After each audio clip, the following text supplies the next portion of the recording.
జగిత్యాల జిల్లా మేడిపల్లి మండల కేంద్రంలోని జూనియర్ అవుట్సోర్సింగ్ పంచాయతీ కార్యదర్శులు గ్రామ పంచాయతీ కార్మిక సిబ్బంది కారోబార్ శాంతియుత నిర్వధిక సమ్మెకు సిరిసిల్ల జిల్లా కాంగ్రెస్ పార్టీ అధ్యక్షులు టీపీసీసీ కార్యదర్శి ఆది శ్రీనివాస్ సంఘీభావం తెలిపారు।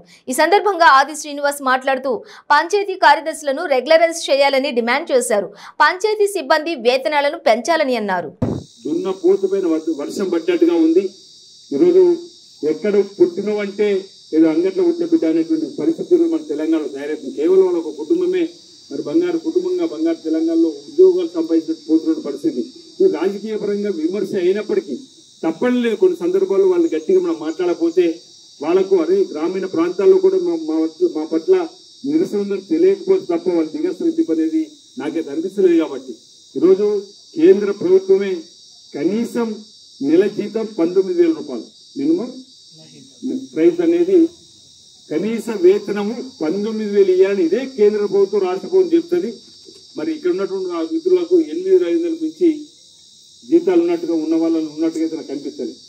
మరి ఎందుకు ఈ ప్రభుత్వాలు జీవోలు తీసుకొస్తుంది, ఎందుకు ఆ ప్రభుత్వాలు వీరితో పనిచేసుకుంటుందంటే దానికి సమాధానం చెప్పేటువంటి పరిస్థితులు లేదు। కాబట్టి మేము అనేక సందర్భాల్లో కూడా ఈ మధ్యలో రేవంత్ రెడ్డి గారి ఆధ్వర్యంలో ఖమ్మంలో నిరుద్యోగ యువతకు సభ పెట్టడం జరిగింది।